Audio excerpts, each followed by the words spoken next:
بسم اللہ الرحمن الرحیم۔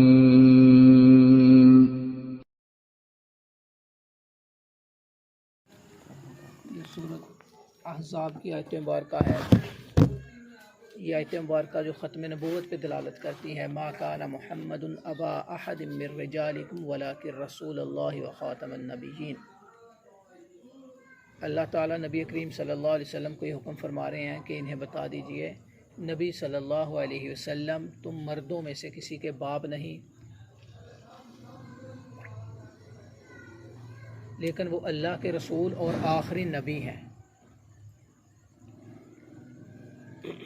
اس آیت کا پس منظر یہ ہے کہ حضرت زید رضی اللہ تعالیٰ عنہ، جنہیں نبی کریم صلی اللہ علیہ وسلم نے اپنا منہ بولا بیٹا بنایا تھا، تو عرب کے اندر رواج یہ تھا کہ منہ بولے بیٹے کو بھی حقیقی بیٹا سمجھا جاتا تھا۔ تو اس آیت مبارکہ میں اصل میں رد اس بات کا ہے کہ نبی کریم صلی اللہ علیہ وسلم کا کوئی بیٹا نہیں ہے، یعنی اور دوسرا یہ مسئلہ سمجھانا مقصود ہے کہ کسی کو اگر کوئی انسان لے کے پالتا ہے، بیٹا بناتا ہے، تو وہ اس کا بیٹا نہیں بنتا، جو اولاد والے احکام ہیں وہ اس پہ لاگو نہیں ہوں گے۔ اور دوسری جو اہم بات وہ اللہ تعالیٰ نے فرمایا لیکن نبی کریم صلی اللہ علیہ وسلم اللہ کے رسول اور آخری نبی ہیں، یعنی اس آیت مبارکہ سے ختم نبوت کو ثابت کیا جا رہا ہے کہ نبی صلی اللہ علیہ وسلم اللہ کے آخری نبی ہیں، آپ کے بعد کوئی نبی نہیں آئے گا۔ یہ ربیع الاول کے مہینے کی مناسبت سے اس آیت مبارکہ کی تلاوت فرمائی کہ آج سب سے اہم موضوع جو ہمارے گرد و نواح میں موجود ہے وہ نبی کریم صلی اللہ علیہ وآلہ وسلم کی ختم نبوت کا تحفظ ہے۔ ہم یہاں بیٹھے ہیں، ہم سمجھتے تھے کہ شاید یہاں موجود تمام لوگ مسلمان ہی ہیں، ہمارے گرد و نواح کے اندر ختم نبوت کا کوئی منکر موجود نہیں ہے، لیکن اب پتہ چل رہا ہے کہ ہمارے گرد و نواح میں منکرین ختم نبوت کی بڑی تعداد موجود ہے۔ میں جہاں جمعہ کے لیے جاتا ہوں 32/12، وہاں مجھے معلوم ہوا کہ وہاں بھی قادیانیوں کا ایک گھر ہے جو مسلمانوں کو مختلف ہیلوں بہانوں سے ورگلانے کی کوشش کرتا ہے، مسلمانوں کو اسلام سے پھسلانے کی کوشش کرتا ہے۔ بظاہر یہ لوگ بڑے با اخلاق ہوتے ہیں، لیکن حقیقتاً جب ان سے واسطہ پڑتا ہے تو یہ اعلیٰ درجے کے بد اخلاق ہوتے ہیں۔ اب وہ انسانیت کو جو ورگلاتے ہیں، جو معاملات ہمارے ساتھ بھی پیش آ سکتے ہیں، ان میں سے ایک یہ ہے کہ اللہ رب العزت کے محبوب پیغمبر صلی اللہ علیہ وآلہ وسلم نے فرمایا جب تم کوئی کام کرنا چاہو تو اللہ سے مشورہ کر لیا کرو۔ اگر کسی بات کی تمہیں سمجھ نہ آ رہی ہو کہ کون سا طریقہ ہمارے لیے کوئی کام ہے، اس کے ایک سے زیادہ طریقے ہیں، یا دو کاموں میں سے کسی ایک کو اختیار کرنا ہے، تو فرمایا اگر سمجھ نہ آ رہی ہو تو اللہ سے مشورہ کر لیا کرو۔ اور اللہ سے مشورہ کرنے کا طریقہ بھی بتایا نبی صلی اللہ علیہ وسلم نے کہ آپ استخارہ کر لیا کرو، اور پھر استخارے کا طریقہ بتایا کہ نماز عشاء کے بعد 2 رکعت نماز نفل استخارہ کی نیت سے پڑھنا، اور پڑھنے کے بعد سوتے وقت استخارے کی دعا پڑھنا اور سو جانا، پھر اللہ تعالیٰ جس طرف جو بہتر ہوگا اس طرف انسان کی رہنمائی فرما دیں گے، یا تو خواب کی صورت میں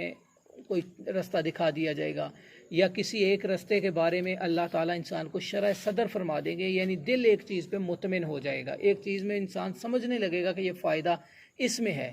تو استخارہ کرنے کے بعد اگر آدمی کو کسی کام میں سمجھ آ رہی ہو کہ فائدہ اس میں ہے، تو پھر وہ کام اللہ کی طرف سے منتخب کیا گیا ہوتا ہے، وہ کر لینا چاہیے۔ تو یہ طریقہ بتایا گیا۔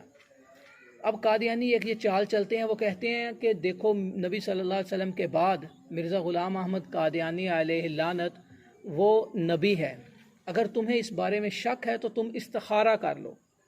اب استخارے کا تو اللہ تعالیٰ کے محبوب پیغمبر صلی اللہ علیہ وسلم نے بھی ہمیں بتایا کہ آپ استخارہ کر لیا کرو، اللہ سے مشورہ کر لیا کرو، اور وہ بھی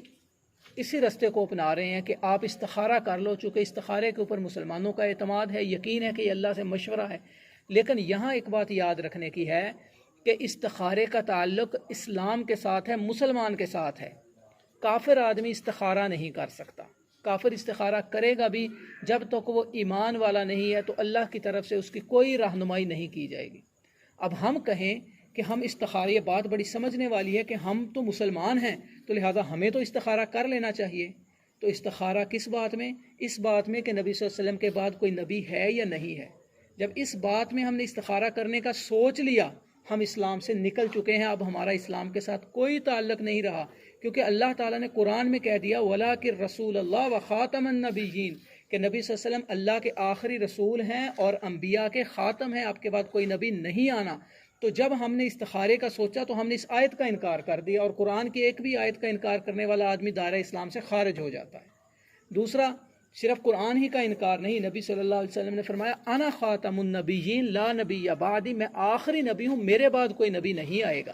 تو ہم نے صرف قرآن کا انکار نہیں کیا، نبی صلی اللہ علیہ وسلم کے اس فرمان کا بھی انکار کر دیا، اس فرمان کے اندر بھی شک کیا، قرآن کے اندر بھی شک کیا، اور قرآن اور نبی کے فرمان کے اندر جب شک پیدا ہو جائے تو آدمی پھر مسلمان نہیں رہتا۔ اب جب وہ اسلام سے نکل چکا ہے، اب وہ استخارہ کرے گا۔ غیر مسلم جب استخارہ کرے گا، غیر مسلم بھی استخارہ کرتے ہیں، یہود بھی استخارہ کرتے ہیں، مسیح بھی استخارہ کرتے ہیں، لیکن ان میں استخارے کے وقت ان کی رہنمائی ابلیس کر رہا ہوتا ہے، شیطان کر رہا ہوتا ہے۔ جب ہم اسلام سے نکل کے استخارہ کریں گے تو پھر ہماری ڈوریں ابلیس کے ہاتھ میں ہوں گی، شیطان کے ہاتھ میں ہوں گی، اور پھر وہ یقیناً ہمیں نبی صلی اللہ علیہ وسلم سے دور لے جائے گا، اور ہمیشہ ہمیشہ کے لیے انسان اسلام کی نعمت سے محروم ہو جائے گا۔ تو یہ ایک بڑا ان کا طریقہ واردات ہے، یعنی زہر کے اوپر وہ شہد کا لیبل لگا کے مسلمانوں کو پلا رہے ہیں، جس کی ہمیں سمجھ ہونی چاہیے، اور اپنے گرد و نواح میں، عزیز و اقارب میں، ملنے والوں کو اس بات کو سمجھانا چاہیے کہ بھائی استخارے کا تعلق اسلام کے ساتھ ہے۔ اس معاملے پہ جب آپ نے استخارے کا سوچ لیا تو قرآن اور نبی کے فرمان میں شک کی وجہ سے آپ مسلمان نہیں رہے، تو اس طرح کی ان کی چالوں میں نہیں آنا، اور یہ ہمارا عقیدہ ہے، اور اس عقیدے کو اپنی ذات کے تک تو ہے، اس عقیدے کی ترویج بھی کرنی ہے، اشاعت بھی کرنی ہے، اور آنے والی نسلوں کو بھی اس کے اوپر پختہ کرنا ہے کہ نبی صلی اللہ علیہ وآلہ وسلم ہی آخری نبی ہیں۔ آپ صلی اللہ علیہ وسلم کے بعد اگر کوئی نبوت کا دعویٰ کرتا ہے تو وہ کذاب ہے، وہ دجال ہے، وہ لعنتی ہے۔ تو دعا ہے کہ اللہ رب العزت ہمارا خاتمہ بالایمان فرمائے۔ وآخر دعوانا ان الحمد للہ رب العالمین۔